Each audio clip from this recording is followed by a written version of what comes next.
Most people are just living with that brain fog, the inflammation. They're not about to die in the hospital, but there's so much more they could be doing to thrive each day. So when we talk about mutations, they're very commonly talked about in a negative light. Are there positive mutations? You wouldn't go to your neurologist for nutrition advice. All these doctors, health coaches, naturopaths, none of them are supplement experts. None of them have an expertise in pharmacology. So it's like a pharmacist needs a pharmacy degree to work with medications. What education do you need to work with supplements? You don't need anything. Dr. Tyler Panzner, welcome to the show. Thank you so much for having me, my man. Super excited to be chatting again. Yes, sir. Let's do it. How you doing today? I'm doing good. What is it today? I'm losing track of the days. Today's Thursday. Been a pretty good week, working on a lot of exciting kind of side projects while, continuing working on the one-on-one deep dive genetic stuff with people. And another day in paradise, as they say. Yeah. Stress will come and go no matter what you're doing, especially when you're trying to do big things. But you just got to remember that you're on the right path and I get to do what I love each day. Yes, sir. Keep chipping away. So what is the Dr. Tyler Panzner elevator pitch for what you do for the audience? Yeah. So I look at people's DNA and I cut right to the chase. I figure out exactly using hard data, what do your cells need more of? What do your cells not absorb as well in your gut? What do your cells not transport to your other cells as well? What do your cells not activate as well? What can't they sense as well? And then on the flip side, what things do they maybe absorb too well? Or what things do they break down too slow?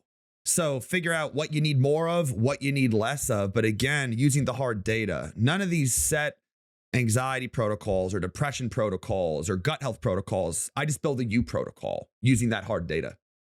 That's a good elevator pitch. So can you give an example specifically of like one molecule? Yeah, absolutely. I know vitamin D is a big one that I talk about. And, you can have mutations that make your skin not make vitamin D as well from sunlight. So that's linked to lower vitamin D levels. It's linked to a lot of different diseases that are associated with low vitamin D. You can also have issues moving it throughout your body. That's a different gene.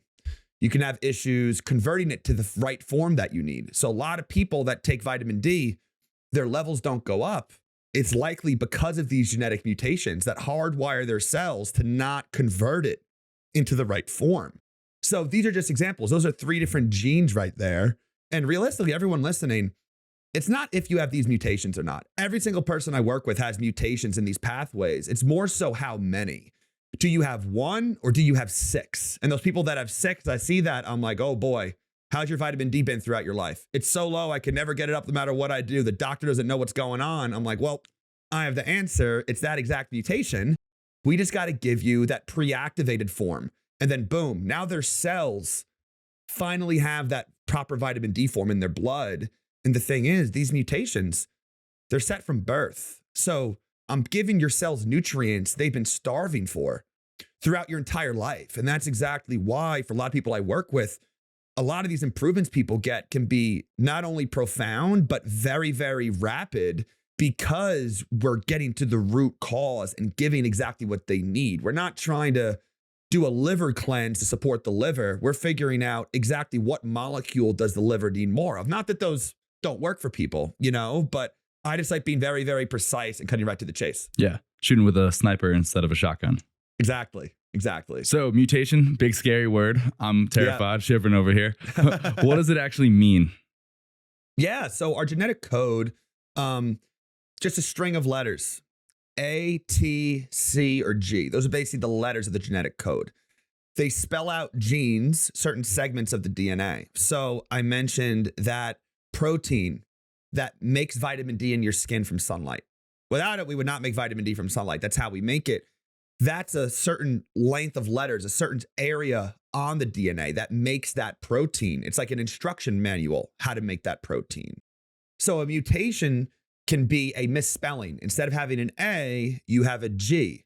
And that means that the protein might be a different shape.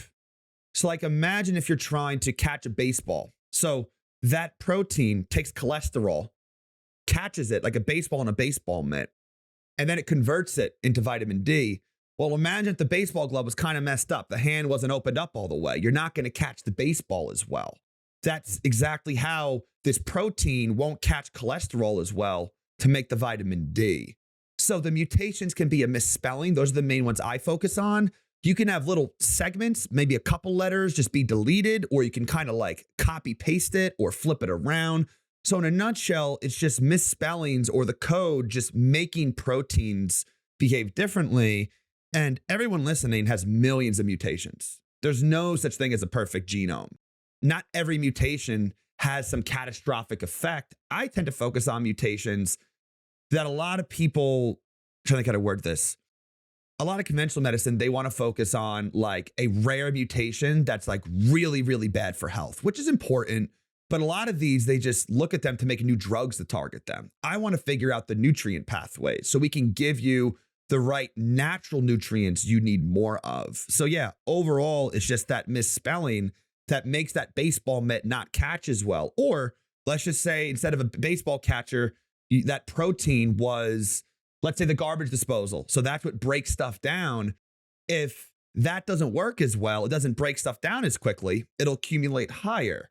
So all these different functions, these proteins are the workhorses of our cells. That's what got me interested in this stuff. I don't know if you've ever seen a picture of like inside of a cell with all the different proteins and stuff. It looks like a little city, just all these little like things shuttling around. And that really, really fascinated me, understanding which little worker is working too hard or not working hard enough for you. And let's try to support him or her how they need to be supported.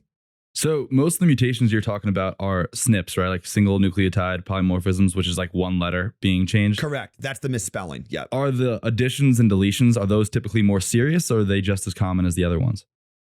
So, and then let's like in your analogy, that's like taking a whole word out or adding a whole word into the alphabet, which can be probably would be more serious if I had to guess. Yes. On average, yes. I used to work at a company doing more of the conventional medicine genomic testing where they're checking, you know, if a couple got pregnant, they're checking the unborn child for those more severe, a whole piece of the DNA is missing, or like Down syndrome, for example, is when you copy paste an entire extra chromosome. So chromosome is our DNA. Our DNA is wound up into 46 chromosomes. We get 23 from mom, 23 from dad. So imagine if you're copy pasting a whole extra one. You have all of this extra genetic information overexpressing certain genes that leads to something like Down syndrome, or it could have things like microencephalitis, microencephaly, where the head can be very shrunken and not fully developed. And those, a lot of the times, like there can be 0% chance of survival for that unborn child. So that's why they do that. But yeah, usually those structural variants, they call it, when it's more than just the letter, usually are more severe. Just the type of sequencing I use is more for the SNPs, mainly because it's more affordable. You know, to do that type of sequencing where they check every last letter, that can be like $800 just for the sequencing, not for any consult or anything like that. So eventually that's the end game, to really dive super deep and really solve some really amazing health issues with the human race, human species down the road. But yeah, right now I'm just trying to help as many people as I can, trying to keep it as affordable as possible, because you don't need to know every single letter to really change people's lives, especially when it's people that are just in that suboptimal health. You know, most people are just living with that brain fog, the inflammation. They're not about to die in the hospital, but there's so much more they could be doing to thrive each day. Mm-hmm. So when we talk about mutations, they're very commonly talked about in a negative light. Are there positive mutations? Absolutely. Absolutely. So there are mutations that are protective against things. So like for some genes, people will say, oh, look, I have a mutation here. I'm like, well, that mutation actually makes something work better. So like there could be trade-offs too. So some mutations might make you have a higher need for vitamin B12, but you're better off at fighting certain viruses. But there are absolutely mutations that can make genes work better. And again, depending what that does, if that's a gene that helps you, break down, serotonin, you break down serotonin faster, that might be negative for mood and stress and sleep type issues. But if that gene breaks down toxins, then that could be a benefit to you. So it all depends on what the gene is, but there absolutely are mutations that I would call are protective or like healthy mutations, if you will. The normal form, you actually don't want as much. Most people have that. But then some people have the mutation that can definitely be a good thing in certain scenarios. Is that kind of like, I think it's malaria in certain African countries where it's a heterozygous gene, so they have one dominant and one recessive allele? Do you know what I'm talking about? I'm not sure off the top of my head if it's the heterozygous, but I do know there is definitely a genetic mutation that makes people from that descent resistant to malaria. And, that's what's really interesting about evolutionary biology, how that mutation randomly just occurred at some point in that population. And then those that had that mutation were less likely to die of malaria. So they were more likely to reproduce and pass on that gene. So there's so many instances, like they've done studies where ancient civilizations that lived where they had more crops. So if you think about like a more polar, colder climate, they're going to eat a lot of animal fat. They're not going to be able to do agriculture. But descendants of that population that live places where there were plants, they actually have mutations that they have more of the amylase protein, which is how you digest carbohydrates.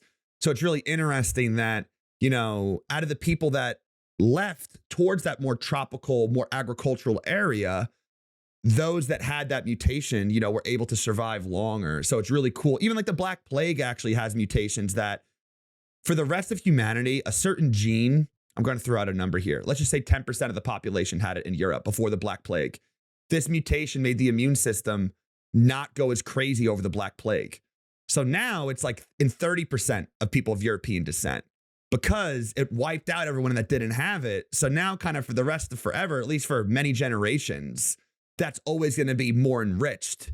Even though we don't have the Black Plague anymore, just more people have it. Can you give an example, and you already gave one with like the vitamin D thing, but of how your genes kind of interact with your environment? Because I think a lot of people, and this is kind of what drives me nuts when people just, genetics kind of are, in my eyes, and maybe disagree with me here, but everything we don't understand, people just are like, oh, it's your genetics. It's like, well, like it's a little bit more complicated than that. It's not just like your genetics. Like LeBron James wasn't going to be 7 foot if he didn't eat every day, if he didn't have the adequate nutrients. So can you explain how your genes interact with your environment?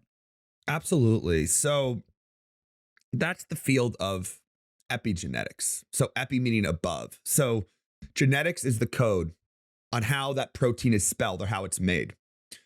Then you have the epigenetics of how much you make that gene into a protein or not. So going back to that baseball mitt analogy I said, that baseball mitt will always, if you have that mutation, it'll always be messed up. But certain things you can do to make you make more of that. So even though the baseball mitts will always not work as well, if you have more of them, you'll be able to catch more baseballs and make more vitamin D. So, but here's the thing that a lot of people don't understand is a lot of people, and epigenetics are absolutely a legitimate field of science, so many breakthroughs, like it's definitely a real thing, but I'd like to remind people is who regulates the epigenetics? How do your cells decide what gene gets made more of or less of? The methylation cycle, which are made by proteins, made by genes, like that MTHFR gene that so many people talk about, by far the most discussed gene, that plays a role in deciding how much of that baseball mitt you're going to make or not. So even these environmental factors like toxins and sunlight, for example, vitamin D from the sun, that helps you make more of the proteins that make serotonin and dopamine. That's why seasonal depression exists. But those proteins, if they're mutated, the gene code is to only work half as well. No matter what, each protein will always work half as well. But again, too, you see how your genetics dictate how you respond to the environment as well. So it kind of goes both ways here. But a lot of people try to act like, oh yeah, just limit talk, just get sunlight, just move your body, eat organic, and like your epigenetics will have your back. Well, let me tell you, 99% of people I work with, I'm not the first doctor they see. I'm like the end of the road for them. They've tried everything else. They get sunlight, they eat organic, they move their body, they still feel like garbage. I look at the genes and I say, oh, okay, you're really going to be an uphill battle for you in certain aspects of this, perhaps that MTHFR. So you see what I'm saying? It's like the environment does shape that, but your environment shapes it only to the degree in which your certain genetics will allow it to change. Yeah. I know you have a ton of the vitamin D mutations, right? Yeah. But so Yeah. Oh, yeah. you might not struggle as much if you were living on the equator and, you know, in the I mean, maybe you would because you severely have that much vitamin D, but you know what I'm saying there? Because like if you were just getting 24-hour sun, you were doing menial labor, you're just, you know, soaking it in, always have a nice tan. You might not have any negative effects from those mutations, right? Well, and here's the thing that also depends too on which step is it in, because I mentioned to you, it's called the CYP2R1 gene, CYP2R1 gene. That's what converts vitamin D into the form you need in the body. So whether you get, even through sunlight, that process is still greatly impaired. I do a lot better with sunlight. It makes me wonder too, you know, I have a lot of like Scandinavian descent ethnicity wise, you know, ancestrally. So that's what makes me wonder too, you know, why a lot of these mutations happen in blocks on the chromosomes. So people will ask, well, then why would nature make you not sense the vitamin D as well, not make vitamin D as well from the sunlight? Well, there could be other mutations that occurred that were a net benefit. So maybe I'm throwing out something here, you know, maybe a gene next door to that, let's just say that helps me process animal fat, like those type of saturated fats better, use them better for energy. Then, you know, I'm Norwegian, quarter Norwegian, you know, Norway's cold, you know, they were kind of hunting some of these animals and stuff. So you see how the benefit of handling that saturated fat better may have outweighed the lower conversion of the vitamin D. Okay. Yeah. And so can you explain what you mean by like these mutations happen in blocks? Yeah. So on the DNA, you have this code, and there's a lot of different types of harm to the DNA. Whether it's like UV, like skin cancer, that causes a certain type of like bubbling on the code.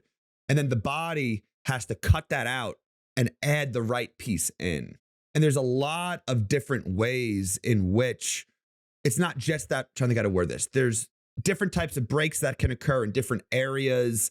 And then when the genes get repaired, it can also be affecting other nearby genes. So there is somewhat overlap there. Is that in like you, or is that in what you would pass down to your offspring? So that's a good question. So yeah, so that would be a somatic mutation. Sorry, I'll start with a germline mutation. A germline mutation is something that is in the sperm or egg cell. So every cell in the offspring's body has that. That's what gets passed on. Now, a somatic mutation is something that occurs throughout your life, and that's essentially the beginnings of cancer. You know, you get it in your skin. Now, that mutation you got in your skin, that cancer doesn't get passed down. That mutation, because it's not in my sperm cell, so it's not going to be passed down. Now, though, those germline mutations, the one I focus on, that vitamin D mutation I mentioned to you, the baseball mitt, that's linked to cancer too. Because a lot of people try to think of things as, you know, a cancer mutation, a diabetes mutation, a Parkinson's mutation, an Alzheimer's mutation, an anxiety mutation. What if I told you that baseball mitt mutation is linked to every single one of those? So people really love the labels and picking, but that's why I really just focus on making cells work better. Of course, if you tell me you have a lot of mental health issues, I'm going to check some other stuff than if someone just comes in with gut issues. But you'd be surprised. I'd say around a third of the genes I check for everyone are the exact same, regardless of what you're suffering with, because it's these pathways that matter. That vitamin D pathway on how your cells sense it, that's just one of many pathways. So that's why I say, what do you need more of? What do you need less of? Another way of looking at that would be, which cell pathways need a little bit more signaling? Do we have to dial up a little bit more? And which ones are maybe a bit overactive? We got to dial back. So when you look at it that way, my number one goal is to make your cells work better. The byproduct of that is because I think that people have a lot of different health issues. They're pretty much the same underlying cellular dysfunction, if you ask me. I don't think someone's anxiety is a different thing than their gut issues, is a different thing from their skin issues. It's all connected here. So again, looking at the pathway side, we support that. That's how multiple things can be improving at the same time, because we're fixing that cellular dysfunction, not paying so much attention to if it's the brain, the this or that. Different way of thinking about it. But from my experience, that just really can change people's lives in such a short period of time on the right over-the-counter things, because again, it's what they actually need. Yeah. There's a quote from Hans Selye. In the body, as in a chain, the weakest link breaks down under stress, although all the parts are equally exposed to it. I love that. Yeah, exactly. So here's a weighted question for you. We have a lot of celebrities right now, and I don't want to, not poo-pooing at anyone, but they go get their genes checked, and it's like, hey, you have a elevated risk of Alzheimer's disease or breast cancer, anything like that. Let's say I go and you get your genes checked and you have an elevated risk of breast cancer. Very unlikely for Dr. Tyler Panzner. But what would be your reaction and what would be your next steps? Yeah, I know you might be talking about, I know Chris Hemsworth was one of the guys that came out about that with that ApoE4 gene. And it all depends on what genes they're considering as an increased risk and how much higher is that risk overall. Now, because there's a lot of genes, like that BRCA gene mutation, Angelina Jolie got checked for that. Yep. And she just got a double mastectomy, just remove her breast and remove the risk altogether because it could be that risky for it. But again, it's all about the absolute relative risk versus absolute risk. So, if I tell you you're in the 99th percentile for risk for Alzheimer's disease, that means you have a higher risk than 99% of people. But again, that's based on the data that's being used for that calculation. And the way I look at genetics are a lot different, especially than conventional medicine, because even though we have data showing that I could show you studies that baseball glove mitt is linked to all these diseases, but I'll guarantee you when they're doing these types of reports, they're most likely not taking that gene into account because there's only so much. There's no such thing as a perfect science, especially with genetics, especially right now with how much we don't know. Mm-hmm. But at the same point, there's so much we do know that we could do to help that. But the thing is too, with that BRCA gene mutation, that actually affects the DNA repair. So I told you that you need to fix the DNA. If that doesn't work as well, a cancer cell can form. Now, what else helps promote DNA repair? Vitamin D has been shown to help with that. But you see what I'm saying? It's very dangerous if they just say, yeah, you have a BRCA gene mutation. You're at higher risk for cancer.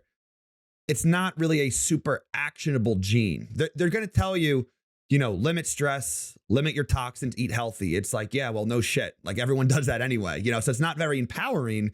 It's very scary for people. And I really try to make sure people that work with me leave feeling excited and empowered, because I'd rather say, okay, rather than focusing on that, again, which step of that vitamin D thing doesn't work as well? You've had it lower throughout your life. Let's try to optimize these other things that are actually really, really controllable. Because if it's not actionable, it's just informative, that's just going to scare the shit out of you. Yeah.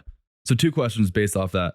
1, at some point we're all going to die, at least until the lifespan protocol that whatever that dude's name Brian is. Johnson? Yes. Yeah. Yeah. He's working on some good things apparently.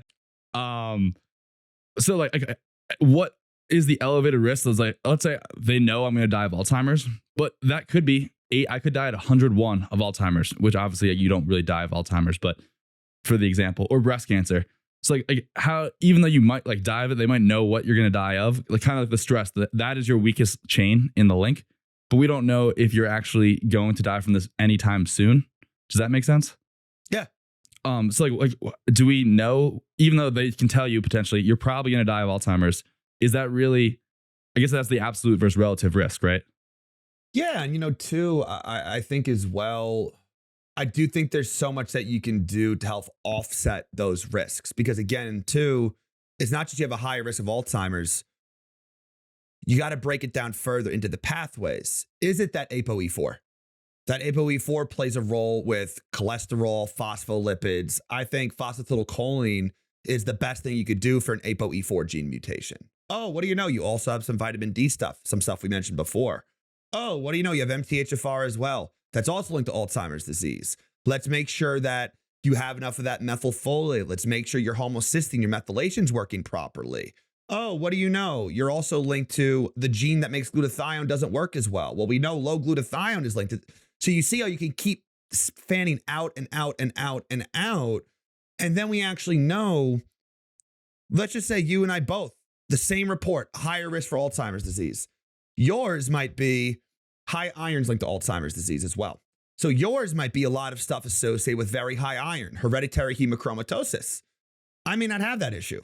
Mine may be more glutathione and vitamin D. So you see what I'm saying? I call them different flavors of disease. No two people have, unless you're identical twins pretty much, have the same exact flavor of these diseases. So rather than just throwing them on the same drugs that jack up choline or this or that, let's figure out, is this person like a DEFCON 5 with vitamin D and it's not no iron issue at all, or the inverse? Or do they have heavy metals, aluminum going on?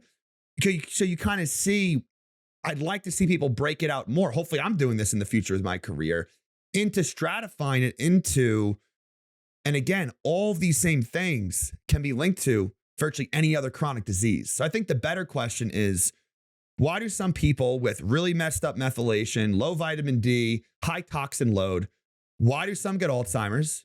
Why do some get Parkinson's? Why do some get pancreatic cancer?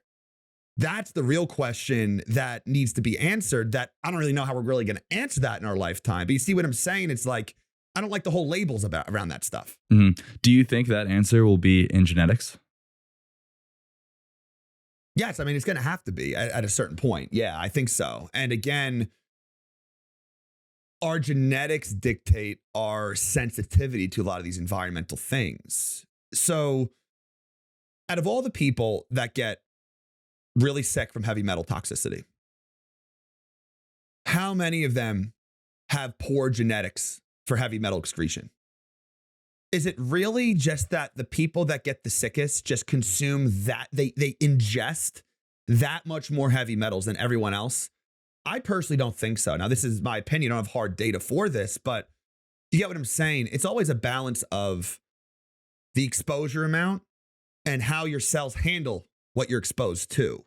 So most people think of it as it's like 99% your exposure amount, a little bit genetics.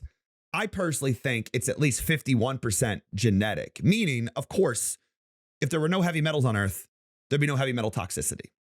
But again, I think the people that get so sick from it, whether it's a direct heavy metal detoxification protein, whether it's a liver gene, whether it's, you see how there's all these other things that come into play with this. For example, melatonin has been shown to help a lot with heavy metal detoxification. So the mutations that I have that make me not release as much melatonin at night, that make me not sense it as well, these are linked to insomnia, ADHD, poor blood sugar regulation, depression, all of these things.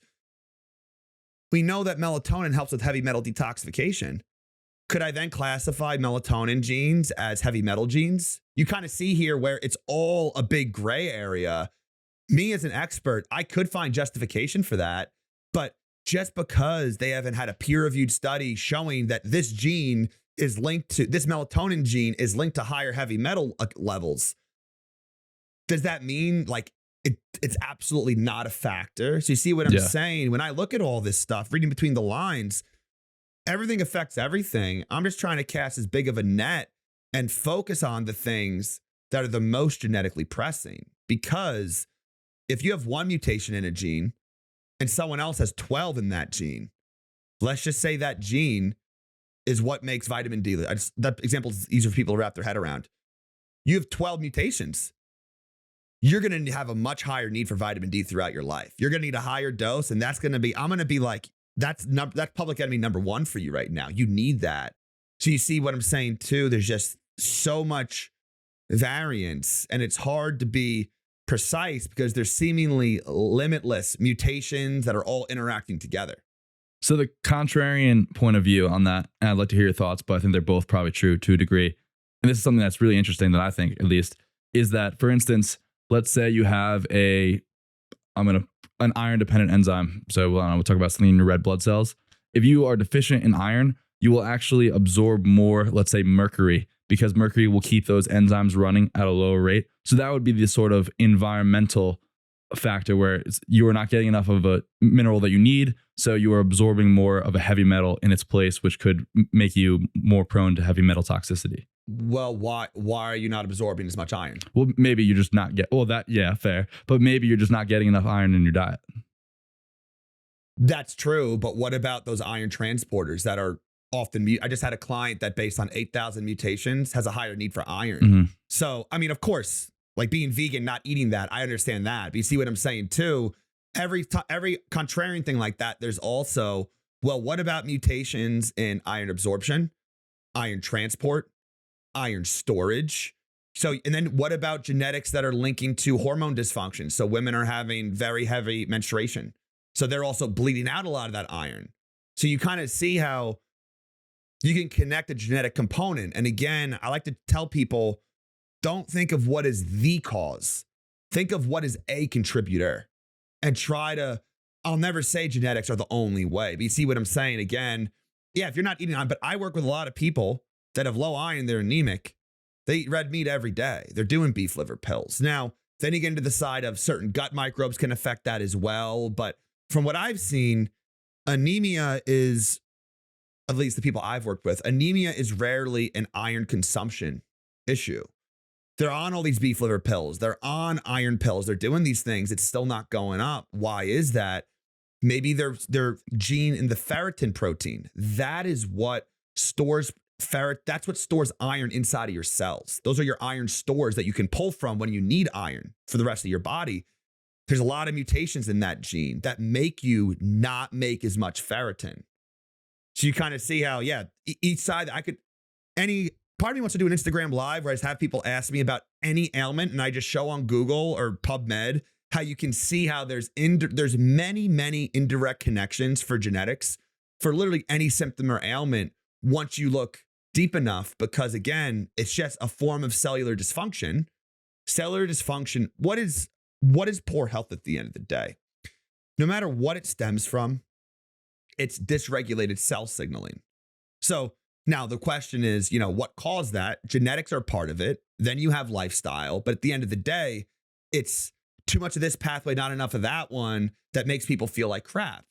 So again, I think every single ailment, every disease for every person has a genetic contributor, because every gene can have 30,000 different mutations. So like, just think about the odds.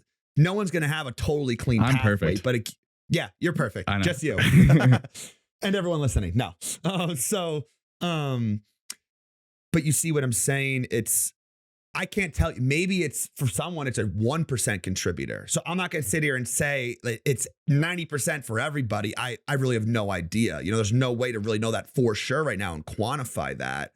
But yeah, that's why when I started doing this brainchild of how I think things make sense with the genes, when I first started doing it beyond friends and family, doing it as a business, I'm not going to lie, I was a little nervous. I'm like, yeah, I help friends and family, but friends and family, they'll always say they don't have money on the line. They're going to be like, oh yeah, I feel good. Thanks. But like I know it worked, but like, that's why when I was first seeing people, I mean, the reports were nothing compared to what they were now. I was charging like $100, just like, it was a brand completely new thing out of the blue, but person by person, hearing within a day or two, they're like, X went away. My tinnitus went away. I've never felt this good anxiety wise. I'm off my meds in a week. And guys, I'm not saying that every single person I work with has these miraculous improvements within a week, but it absolutely occurs fairly commonly. It depends on the individual. Again, if someone has a whole bunch of mold and environmental toxins inside of themselves, just giving the right supplements they need in a week, that's not going to get rid of all of that. But if someone has a lot worse of like neurotransmitter genetics, like their brain chemistry is just really screwed up, they don't have these other types of intoxicants and infection stuff going on. Those are the ones that can have really profound improvements within a few days. So depends on the individual. But again, we're getting so precise on what you need and what you don't need. I really have not had a client that doesn't feel noticeably better. It just depends. Are you going to be 95% better in 3 days? Are you going to be 20% better in 3 weeks? Are you going to be 30% better in 3 months? That's where I just hate so many of these doctors on Instagram that act like they have the one cure-all, fix everything. I never want to be labeled as that guy. So I'm very open and honest with people. But again, enough of the going around in the circles, this protocol, that protocol, this functional doctor does a protocol like this, they do it like that. All these supplements, the supplement graveyard, I feel like crap. I don't know why. I'm on 20 different supplements. I don't know why. You wouldn't go to your neurologist for nutrition advice.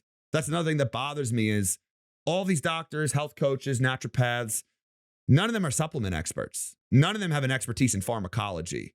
So it's like a pharmacist needs a pharmacy degree to work with medications. What education do you need to work with supplements? You don't need anything. It's the Wild West. So that's also why I'm building more like practitioner training programs to learn these things, because so many people use a supplement that helps with one thing on paper. It's messing up 3 other things. Like, for example, back to that iron thing. You ever heard of polyphenols before? Yeah. Polyphenols are like all the rage, like green tea extract, quercetin, luteolin. So they're enriched in a lot of plants, fruits, and vegetables, and they're without a doubt very healthy for the human body. But now, being humans, we concentrate the shit out of them. We sell them in concentrated forms. The vast majority of polyphenols are actually iron chelators. So I've worked with people, they're eating all this red meat, their iron will not go up, and they're on a bunch of polyphenols. They saw it on Instagram. Their doctor recommended it. Their naturopath said, hey, you have inflammation, take all these polyphenols. They have absolutely no idea these polyphenols pull iron and copper out of your body. How crazy is that? It's not written on the bottle. Yeah. I bet the people that make it don't even know that, because you need to go deep. You need to look into the actual studies. You can't just go off of what's on the bottle and a quick Google search. So you see how that's really messed people up. I've had people grow their hair back just by getting rid of the polyphenols. That's crazy. Their iron comes back up because they couldn't figure out why they're anemic, why the hair's falling out. I'm like, guys, it's right in front of you. You're doing all these crazy iron infusions and stuff. But in reality, it's the supplements that are most of the issue there. It's interesting you bring up that point too, because I heard once from, I believe, Jay Feldman. He was saying that a lot of polyphenols, and this is a bit of a tangent, are selective antimicrobials, so they really help the gut. But so, and that probably has to do with their iron chelating properties, because a lot of bacteria like run on iron, love iron. But it's such a different story when you decide to start mega dosing it in supplemental form. Exactly. And that's the thing too, I talk more about the potential risks because we have enough people, doing their ads, talking about all the positives and stuff. There's enough of that out there. So yeah, and a lot of these polyphenols also slow down the breakdown of adrenaline. I'm very sensitive to adrenaline due to my mutations. So I felt horrible on green tea extract. Quercetin ruined my day. I was up till 6 a.m. with like panic attacks, my heart palpitations. And I actually just made a post about green tea doing that. And literally there were like, I don't know how many comments. Everyone's like, oh my God, even caffeine-free green tea makes me anxious. I had no idea why. I'm like, yeah, guys, you think you're getting no caffeine, but who cares? Caffeine, you have no caffeine, but if you're raising your adrenaline anyways, you're still going to feel anxious. So yeah. And me personally, I don't worry about, I have blueberries every morning. I'm not worried about those polyphenols stressing me out. I tell people it's the concentrated extracts that are the vast, vast majority of the issue. I would not go ahead and eat the polyphenol rich foods. I don't think that's nearly as much of an issue, but in the type of modern supplement world, more is not always better. Sure, these polyphenols can extend the lifespan of a mouse. Cool. But if you're more stressed every day and sleep worse every night because of that, that's a big net negative if you ask me. I don't care what great data it says on paper. Yeah. Well, it's almost like we're taking pharmacological doses of what's a natural supplement or a natural thing that we should be getting in our diet. Well, exactly. And there's a lot of these supplements too that You had berberine, which is great for blood sugar, blood lipids. Now you have dihydroberberine. So it's like, I don't know, 5 times more potent. Well, berberine is also something that raises adrenaline. So berberine, I tried the normal one. I felt all right. I noticed it was revving me up a bit. I tried the dihydroberberine. Forget it. Ruined my fucking day. Just like the quercetin. Because guess what? It blocks the same gene that breaks down that adrenaline. So I see all the time these modified forms. And exactly like you said, at what point is it a natural supplement versus a drug? If we're chemically modifying it so your cells absorb it better, and we're taking these super high doses, I'm not a big fan of mega dosing anything. If anyone wants to experiment, go for it. Your body, your choice. But I'm a bigger fan of more supplements, no crazy doses of anything, and especially things that your cells are actually hardwired to need by looking at the genetics. But yeah, man, it's stressful. Everyone thinks more is better. And I'll have people come to me freaking out, panic attacks, can't sleep, all these different issues. They're on like 6 of those polyphenol supplements, different things that jack up adrenaline. And I am like, oh my God, I would be losing my marbles if I took all that. Caffeine or not. I have them remove those and have to educate them. It's almost like coming down off of Adderall if you're taking Adderall, because if you've been used to these supplements that raise your adrenaline every day for weeks, months, or years, and I tell you to remove all of them, you're going to crash for a few days. Now, it's not going to be anywhere near as bad as coming off of like an Adderall, but you see what I'm saying? Something that raises adrenaline, your body gets used to it. So you come off of it, you're going to feel anxious and tired. Doesn't matter whether it's natural, synthetic, a drug, a supplement, just looking at the pathways, how the cells work. You said that last time we talked, something along the lines of you can really just view every supplement like a drug, because there's really not that much of a difference. A drug by definition is anything that alters human physiology. So vitamin D, we know, helps with allergy symptoms, helps with viral infections, helps with mental health. So that's a drug. Magnesium, we know, helps with sleep, helps with blood sugar. So that's technically a drug too. Now, I'm not walking around saying, drug addict, taking your magnesium. Took my drugs this morning, let's go, baby. I don't like verbally say that, but these things need to be respected, especially when we have these hyper concentrated forms all the time and we're selling them like candy. Get 5x the cholesterol lowering effects of berberine. That's great. But what else are you going to get 5x of? The adrenaline raising. You raise all the effects, the mechanisms of it. So that's why with each person I work with, you really want to make sure that you're not clashing with any potential issues, any genes there. And I heard you talk with Grant Fowler, who I just had on. But I love this, what you said about the supplement blends. And I was talking to one of my clients about it. It's like when you're taking a supplement blend, which could be like, 10 supplements in one, you think you're taking one pill or whatever. It's really 10 different things. But it's kind of like the equivalent of a doctor prescribing you a high blood pressure medicine. It's like saying, sometimes this one doesn't work for people, so we're going to give you 5. So it definitely works. You know what I mean? Yep.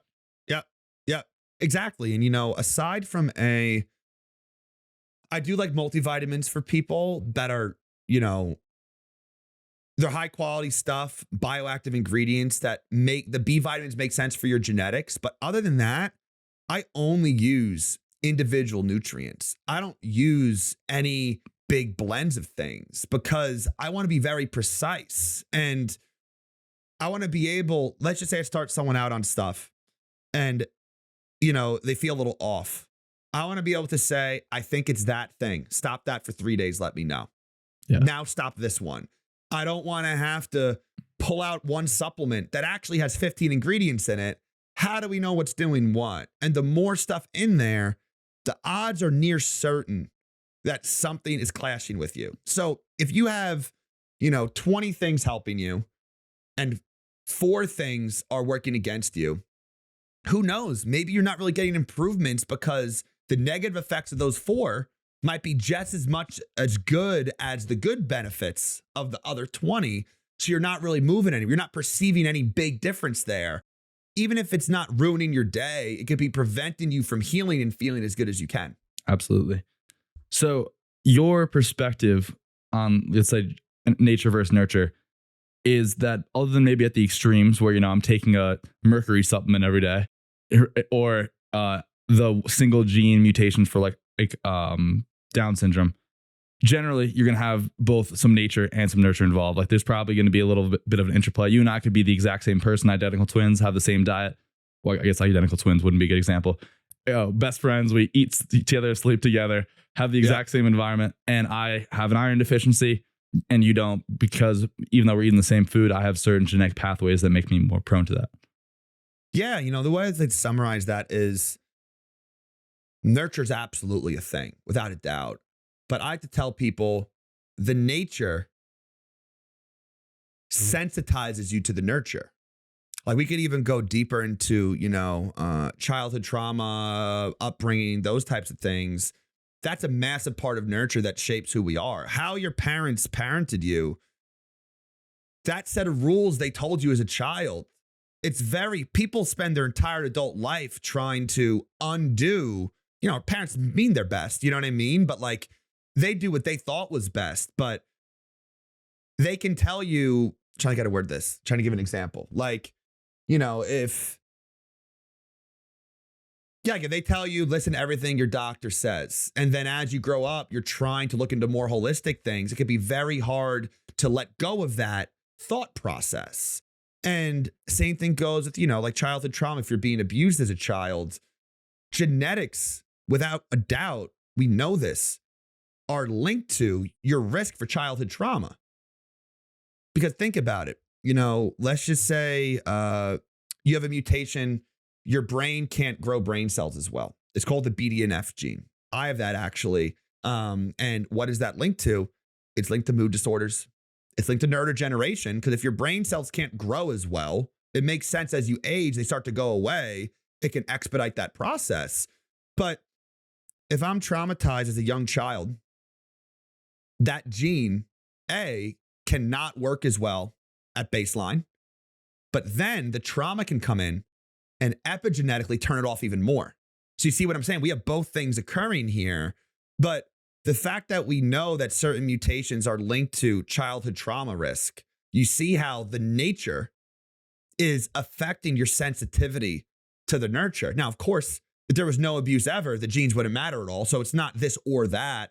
But you see what I'm saying? I really have not been able to have someone present something to me where I'm like, yeah, I think there's no genetic underpinnings whatsoever, But again, just because I say that, how much of a percentage is that's hard to say, but we do have studies that running all the math on it, that it does check out that these are quite significant. How do you explain that though? Because, how could someone genetically know that they were going to be exposed to childhood trauma? I'm probably wording that poorly, but yeah. So for those studies, yeah, they're not traumatizing children in the studies. That's what you're asking. That's not. So they'll do more. So they do it with mice. They do it with mouse studies. Then they also do surveys of individuals for the genetics, mapping out their mental health status plus the history of the trauma. So again, it's not a perfect science where, again, you're seeing, okay, these kids have this gene, these kids don't. Let's just scare all of them and see who gets messed up. Like clearly that's extremely unethical. Does that kind of answer your question? I think so. But so like in the pathway, so have you read The Body Keeps the Score? No, I'm familiar with it though. So one of the things they say in the book is that basically people that are traumatized, and I think trauma gets thrown out a lot, but like severely traumatized is like war kind of thing. They call it big T. I think every single human being has trauma. It just depends whether it's the little T trauma they call it, which is more like, trauma can be not getting what you should have gotten. So even if your parents could have given you everything you wanted and been loving, but maybe they didn't know how to be there and emotionally support you in a certain way. And that causes cellular dysfunction down the road. Then you have the big T, like you mentioned, like war, those types of things, which clearly there is a spectrum to it. There are levels to it without a doubt. Yeah. Do you think, so one of the things he mentions is that they end up in a kind of a stress cycle where they just have endless amounts of adrenaline being circulated, and they actually can't, one of the reasons they can't sleep very well is because I think it's before REM sleep, it might be non-REM sleep. You have no levels of adrenaline in your brain. And so they never go into REM because they can't get past NREM. So do you think maybe these people have genetic mutations that make them more prone to maybe a slower breakdown of adrenaline or a faster release of adrenaline? I have that mutation a lot. I'd say probably it's called the COMT gene. That is linked to insomnia. It's linked to an increased startle response. Like I gave my wife like 2 bloody noses on accident trying to watch a scary movie. We've been together for a long time. Like we were younger. We don't even watch them anymore because I don't get, it's the jumpiness that gets me because I'm like, let's go. I'm just like, my arm flailed. I was just literally that like, I wasn't scared like psychologically about the horror, but the jumpiness of that, I like flailed my arm and kind of hit her. I was like, oh my God, I'm so sorry because of that startle response. So yes, that gene, it's linked to anxiety. It's linked to insomnia. That gene is also linked to increased risk for childhood trauma. So the people with that mutation, like me, let's say, I'm more prone to be more startled as a child. So that imprinting event, the traumatic event, like imagine being in war and having a heightened adrenaline response to things. Think how much more scared you're going to be than someone else without that mutation. So that's a higher chance that you hit that threshold where it imprints you. Once that imprinting happens, that gene, now we don't know if this happens with every single person with every type of trauma, but we know that that gene genetically doesn't work as well. Then the trauma happens, you turn it off. So there's less of, we'll call that the garbage disposal. That's what breaks down the adrenaline. Now, not only does my garbage disposal work 4 times worse than a normal person at all times, every garbage disposal that I make works 4 times slower. Now, I'm throwing out a number here for this. Now I'm going to make 30% less of it throughout my life because of that trauma that happened. Because that methylation system, that MTHFR, it turned that gene off. No, I wouldn't say off. It lowered it, if that makes sense. So you have less of that. So you see how this is all interconnected together. It makes perfect sense with what you're saying as well. You mentioned the more big picture view. We know they have higher adrenaline, the hypervigilance, and that absolutely true. And I'm on the other side saying, yeah, I know exactly why that's happening molecularly. And then the huge question is, how do you heal the trauma? A lot of different modalities, but again, it was that methylation process that turned it down in the first place. So people spend their whole lives going to talk therapy, doing all these things, maybe trying psychedelics, all these things to basically switch it back on. So you have more of that, so you have less adrenaline overall. So you're less scared. You can sleep better. I think we should also be focusing on making sure that methylation process has the right nutrients. Do you see what I'm saying? So many people go to talk therapy. They spend all this money. They talk. Nothing changes. You can talk about your issues. You could know what they are. But if the genes don't get switched, if that change doesn't occur, that's what healing actually is. The healing isn't in the talking. The healing is in your cells actually unswitching the genes that got turned on or off from that initial trauma. So that's why I'm saying, I think people that are doing talk therapy, they should do a basic methylation panel and make sure maybe 1 to 3 targeted nutrients for their methylation process while they're doing the talk therapy. You see what I'm saying? Mm-hmm. It's just going to make it that much easier. Stack the cards in your favor. You'll feel better day to day. And then that puts you in a better chance that your cells will be, I guess, listening to you. If that makes sense. Yeah. Does that make sense? Yeah, I think so. Would you say the same thing about like exposure therapy? Because now it's outside, that seems pretty, environmental, right? Like I'm just, playing with the spider over and over again. Yeah. But you think it's like me, that release I may finally get is the like kind of gene turning on. I'm being relaxed enough to the state where things can change. That's a really good question. I haven't thought about that. I'll put you on the spot. No, I'll take a stab at anything. I love this stuff. I'm not aware of specific, changes in methylation due to exposure therapy. But again, if you do exposure therapy and it helps you, it didn't mutate your DNA. So what changed? Any change in your mood is an epigenetic change. If I'm stressed and then I get less stressed, how did that happen? genes got turned on or off that made me not make as much adrenaline, not release as much adrenaline. So you see every microsecond that we're existing, it's constant epigenetic changes. That is how does your immune cell, like when you eat something you're allergic to and you release histamine, it's an epigenetic phenomenon because you're activating genes that are going to make more histamine, they're going to release it. So you see what I'm saying? Without a doubt, that exposure therapy is changing the epigenetics without any modality you do. Mm-hmm. You know, whether you do a sauna, whether you do, it's always happening.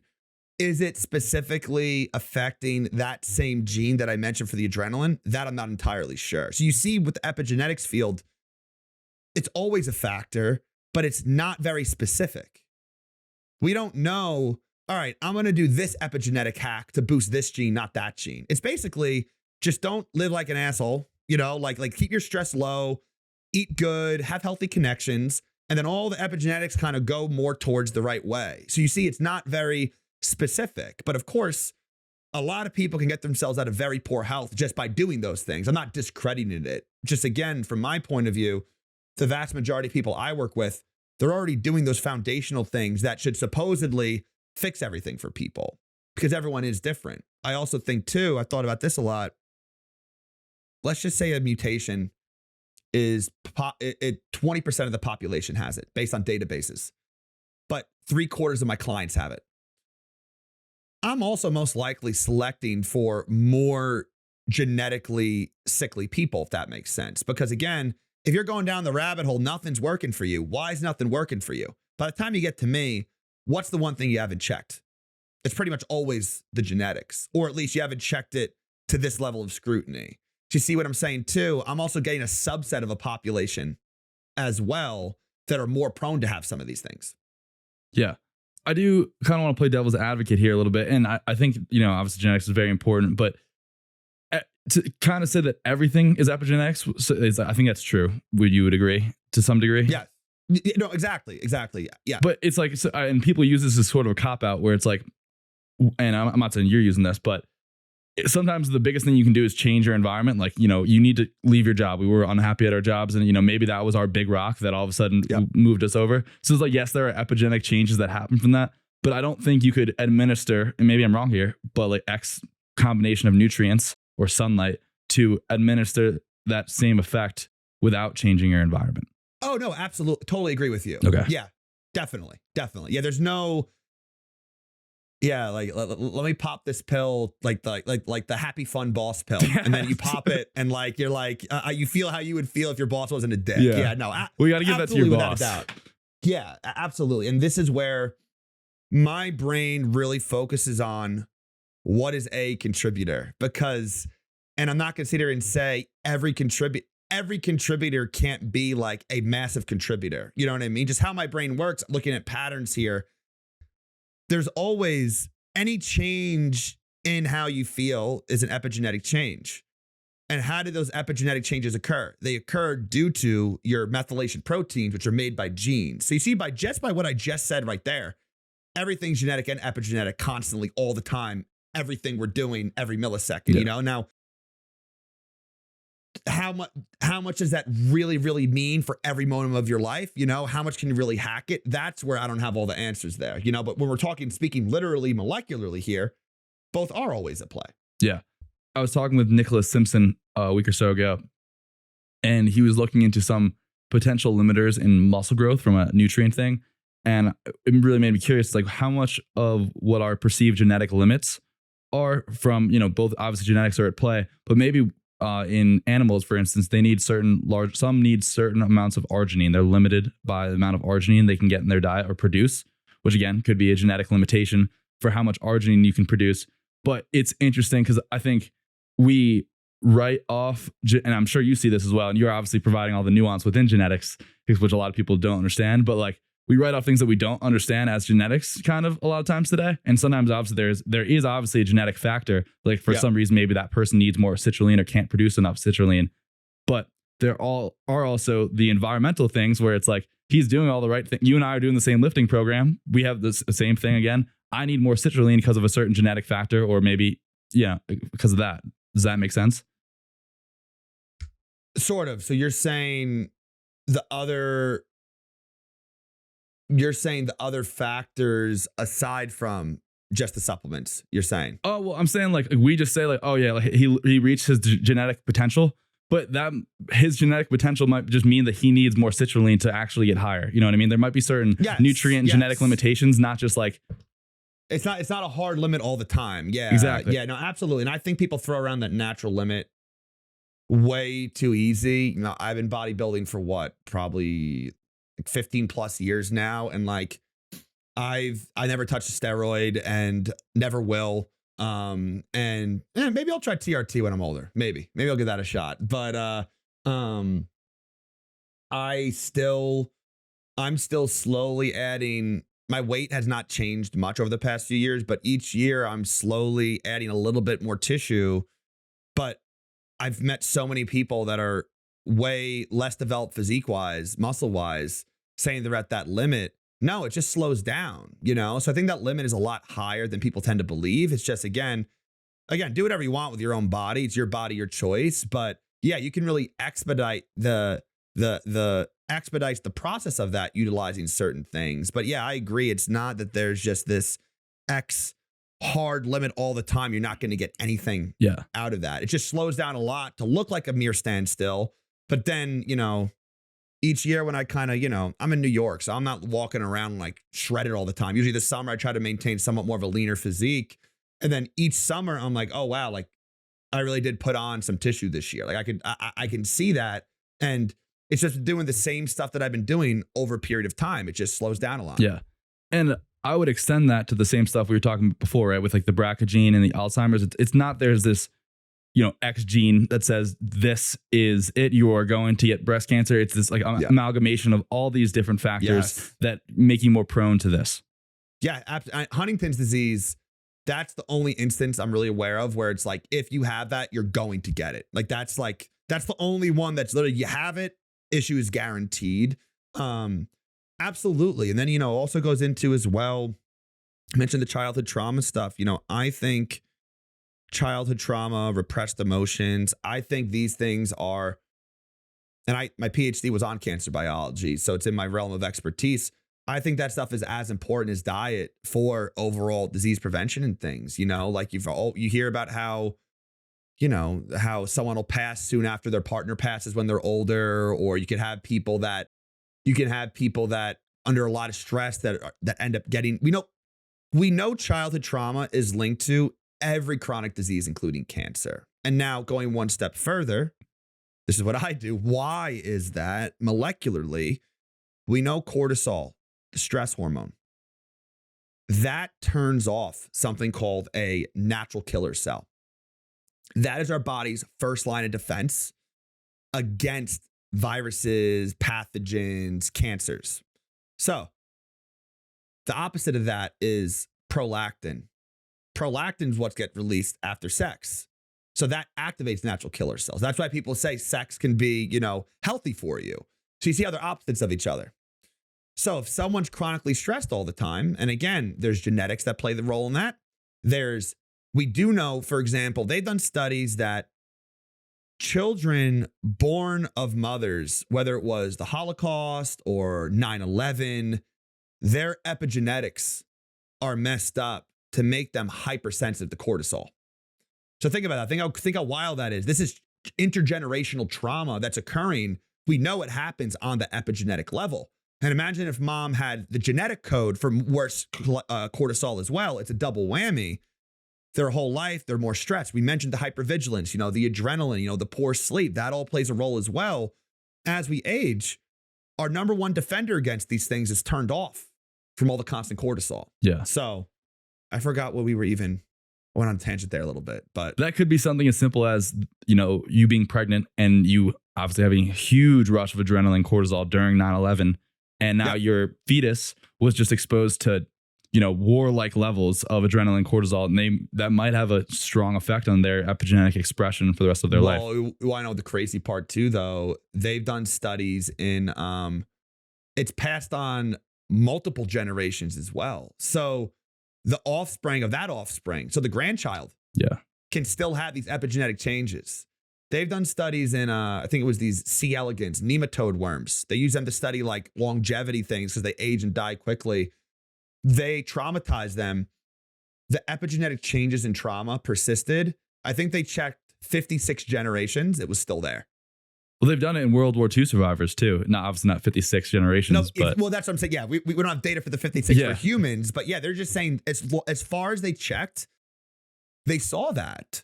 So I think a big aspect for mental health and poor health is, I saw some meme or whatever. It was like how many great grandparents, like thousands and thousands of great grandparents. Think about, we have it great compared to how it was back in the day. I don't care what anyone says, like, yeah, some stuff sucks. TikTok kind of sucks, this and that. You know what I mean? But like, it's TikTok. That's what we're complaining about. Think about how much war, anguish, famine our ancestors dealt with. Therapy, this type of spiritual healing, this was not a thing till pretty much our generation. Maybe if you were really ahead of the wave, maybe like our parents' generation, this is a blip right now. So I think too, some of these emotional issues that I've had, some of my experiences, I think it is shedding some of that intergenerational trauma that, it's up to me to do my best inner work to shed myself of these things. Not only so I feel better day to day, but so that my children, my lineage, my bloodline doesn't have to deal with those epigenetic issues. How much of your great grandparents, struggles are affecting your health struggles today? Really wild to think about. Yeah. So I really like this question. I asked it to Connor Harris yesterday. I think everyone could use to learn more about their individual genetics. What would be your genetic food pyramid that you give to the kindergartner that they should learn about themselves? And everyone is told about this so we can have a better understanding of our own genetics. So by that, you mean individual genes or like educational topics? Oh, like educational topics. I think they should know and have awareness around maybe about what genetics is and what genetics is not. Yeah. Okay. So like the tip of the pyramid would probably be work with Dr. Tyler Panzner and get your individual genes assessed. Yeah. I do think, it's a good question. I would think understanding the basics of how you get half of yourself from mom, you get half of yourself from dad. Everybody is different. Clearly, you could just look around the room. Everyone's different. Why are they different? They're different due to the changes in the lettering. I think that would just be the baseline there. It's hard because I'm really high level to try and think of what the food pyramid would be for like a 6-year-old, Yeah. And I think too, yeah, because 6-year-olds aren't even worrying about supplements either. So that's out the window too. Maybe we can do high schoolers. Yeah, I think that'd be, I think middle school, high school are better. Okay. Yeah. And I think very early education, and this could work for elementary school, educating about what is anxiety. Most adults can't even identify they're anxious when they're anxious. So imagine being able to be aware of not only I have this feeling, I am anxious, but then being able to sit with it and figure out what is making me anxious. Is it this test that I have coming up? Is it, I can't wait to get home and play the new Pokemon game that came out? Just being able to be aware of what these anxious feelings are. Because at the end of the day, I think stress is perhaps top tier, without a doubt, contributor to all these different health issues, as I mentioned with the natural killer cell type stuff. So I think educating people about how to articulate when they are feeling anxious, and then equally as important, identify the pattern. Because imagine if someone in middle school was able to articulate, yes, I feel anxious now. I feel anxious right now because I'm around, just going to give a random example. There's a dog around me. And actually, what do you know? When I was 4 years old, I got attacked by a dog. Even though that was a German Shepherd, this is a Chihuahua, I still feel so anxious and I'm poisoning my cells with stress. That's how I view it, you know. And I'm not saying you get stressed once you're gonna like die, obviously, you know. But that's kind of how I view it here, because that constant poisoning of anxiety is what leads to these issues. So you see what I'm saying? If a middle schooler could connect the dots and then understand the pattern that it has to do with the dog attack, I think that'd be an immensely beautiful thing that everyone needs to learn how to do better. The problem is that we're waiting till people are in their 30s, 40s, 50s to even try and start peeling back the layers of the onion. And a lot of people are frozen developmentally how they were when they were that young child with the trauma. And then they're just slaves to their mind with these different triggers and patterns, because the brain, the amygdala, the part of the brain that registers fear, it looks for similarities. So the second you hear a dog bark, no matter what dog it is, the body locks up. It's like fireworks for soldiers for PTSD with war, because it's a similar thing. But be able to become more aware of that, while also utilizing different therapy modalities, while also, and I'm not saying every person needs to do the full deep dive with me, but at least understanding a few things that your brain needs more of, all these things together, that's where the real true healing is. And that's why I can't wait, as I continue to progress, being able to offer this to other practitioners as well, so I can work with psychiatrists to do these things, you know, because right now I'm changing lives just doing my stuff with the supplements and food recommendations. You have therapists changing lives with just their thing. Imagine how much quicker and better people could feel if you're combining both of them together in the same entity. Yeah. It will be a crazy couple of years. We'll see how everything amalgamates together, and we're going to see some crazy changes in medicine, I think. So, hot topic right now, gene therapy. What do we need to know? What should we be concerned with? Where do you think it's going to go? Yeah. So if you guys listening, gene therapy is editing the genetic code of a living organism. So it's basically like making a mutation almost. Yes. It's making an intentional mutation that you want in a certain area to permanently change the behavior of that cell. So CRISPR-Cas9 is called the main system they use for this. I actually did CRISPR-Cas9 on breast cancer cells during my PhD. So I developed, basically, it's like a scissor. You have to tell it what part of the DNA to cut.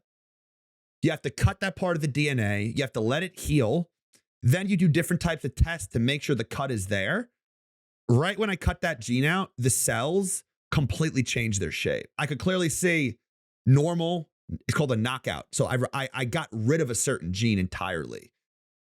Now, they're using this for certain diseases, especially monogenic diseases. So genes like diseases like muscular dystrophy, or you have a mutation in the dystrophin gene. That's what causes muscular dystrophy. So if you go in and fix that mutation and change it to spell it right, you can cure muscular dystrophy. Now, on paper, who wouldn't want that? Who wouldn't be for that? Sounds great. So you also, I think, using it for sickle cell anemia as well. Now, that's the light side of it. What's the dark side is you have Russia and China making designer babies. So they're picking which genes to edit to make the baby smarter. Probably down the road to make the baby stronger, you know, make them, you know, more superior to be able to, who knows, could it be used for war down the road? So there's the whole dark side of that. But the one thing that concerns me about it is when I did to this cancer cell, a lot of other genes got messed up. They weren't there. So there were some off-target effects. Now, I'm not totally sold that that it's foolproof enough. But again, conventional medicine, they just want to pump out whatever stuff they get just to get it passed, just to make their money and do these things. And I'm not saying no one involved with this wants to help people, but let's be real. It's not that different from pharma. It's just a different route of doing that. They're also extraordinarily expensive because they're going to have to give up their pharmaceutical sales to have this one-time treatment get done. So I do think the concern for off-target effects, I'm not really deeply involved in that space anymore, more so in my PhD I was, but a couple of years ago, they weren't properly, they should be checking all the other genes in the cell, and they weren't doing that to make sure it's foolproof. as we've seen with other stuff that's been developed, clearly stuff is not as they advertise it. Things that are made by these pharmaceutical companies, there's a lot of issues. So I do think it has the potential to cure certain diseases. And again, too, if there's a small chance that it might make things worse, that's up to the individual to make that decision. But would I be going and getting gene therapy done like that? Fuck no, not in a million years. What if you had muscular dystrophy though? Yeah, if I had muscular dystrophy, that's one that's I forgot. I'm not sure if that's fully approved right now, but if I had muscular dystrophy, then yes, I do think that would make sense. I think you're also going to be dying a premature death with the muscular dystrophy as well. Okay. And when you say off target, do you mean that the CRISPR technology is cutting genes that it's not supposed to, or we're seeing indirect effects even though the CRISPR technology did its job? So that's a good question. Yeah. So when I say off target, I mainly mean it's snipping areas that it maybe shouldn't have snipped. Yes, when you knock out a gene, even if you didn't mistakenly cut other genes out, removing that gene will affect a lot of other genes, because if the gene here that connects to this gene isn't there, then this gene's going to be doing other weird stuff with other genes to kind of compensate for that. But yeah, I was mainly referring to how do we make sure it only cuts in that area and nowhere else. And then how do they, let's say they do it on one genetic code, one cell, and I have no idea how this works. I have not really looked into it. How does that spread to the rest of your body? Yeah, that's a good question. Honestly, off the top of my head, I'm not entirely sure. I'm pretty sure for the sickle cell, I'm pretty sure they may not be totally right on this. I'm pretty sure they do like a bone marrow ablation where they basically take out your blood cells, your bone marrow cells. They will edit those. They'll wipe out your bone marrow with radiation, and they'll put the good ones back in that then can grow and reproliferate again. So they kind of have more new ones in there. Regarding the muscular dystrophy, yeah, that's a good question. How does it spread to all of the other types of cells? Because when they're doing these designer babies, I don't know if you heard about in China a couple years ago, they did this one scientist, wasn't legal, off the books. He came out of nowhere and said, hey, by the way, I took two female twins, and when they were like embryos, I edited their genes. I edited the gene that fights off HIV. So now these children should be very resistant, if not completely resistant to HIV, immune to HIV. They start to age. What do you know? Then they said, oh, well, they're actually way smarter than they should be too. And I'm sitting here thinking, there is no fucking way this genetic expert didn't realize that gene affects brain function. They knew it did. They're trying to make super smart babies, super smart humans, superhumans, but they just said it's the HIV thing, to kind of almost like Trojan horse it. But here's the issue with that. That was a germline gene editing, which means every single one of their cells, including their egg cells, has that change. So they can pass that on to the population. So you see how that is a much greater concern for humanity. The muscular dystrophy, that gene change, if it's in the muscle, since it happened, it's not in every cell in the body. It's not in the gametes. It's not in those cells. It won't be passed on. So you see how if it I don't have as much of an issue if it stays with that individual, because it's just that individual's risk. But if that has the capability to be passed down, who knows? What if someone from a different descent, a different ethnicity, reproduces with an offspring of that, and then they're homozygous with this gene in this pathway, interact with that edited one here? That's where we have no idea where things could go. Yeah. And once that cat gets let out of the bag, how do you really reel that? You can't really reel that in unless you just start what? Just like genocide, just getting rid of the people that are the issue. Like that's crazy. Yeah. I'm not a very religious person, but I think humans have a tendency to play God sometimes. And I think sometimes we should stay out of the ballpark. Yeah. Yeah.